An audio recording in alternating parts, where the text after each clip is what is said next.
तुमच्यात पाठ नाही, तुम्ही काय सांगता? तुम्हाला इतिहास पहिले पाठ करायला लागतील. कधी कधी सांगत जा पद्मावतीचा जोहर का झाला होता. पद्मावतीचा जोहर का झाला, काही कारणच नाही. कारण मुघलांच्या आक्रमणामध्ये मुघल जेव्हा आक्रमण करायचे त्यावेळेला स्त्रीने वीज जरी घेतलं तरी मेल्या शरीरावरही बलात्कार करायचे.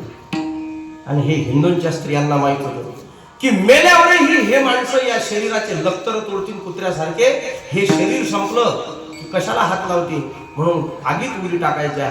2500 स्त्रियांनी एका वेळेला जोहर केल्या होत्या.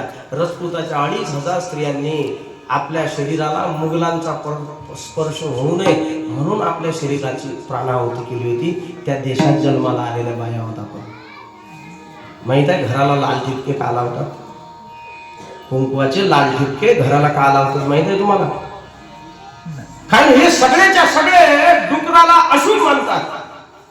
आणि हे घरात जिथं नवरी आहे ती नवरी पडून नेऊ नये म्हणून त्या घरात त्याचा स्पर्श होऊ नये म्हणून नवरीच्या अंगाला 2 डुकराचे स्पर्श, 2 पंजे, आणि घराला 2 पंजे लावायचे. याच्या आक्रमणात मुली चांगल्या राहिल्या पाहिजे म्हणून. रात्रीचे लग्न का करायचे? दिवसा जर लग्न केलं तर नवरी पडून देत होते. पण महाराष्ट्राचं भाग्य थोर आहे. महाराष्ट्रात छत्रपती शिवाजी महाराज जन्माला आले आणि महाराष्ट्रात ते लग्न तेव्हापासून आतापर्यंत दिवसाच झाले, रात्री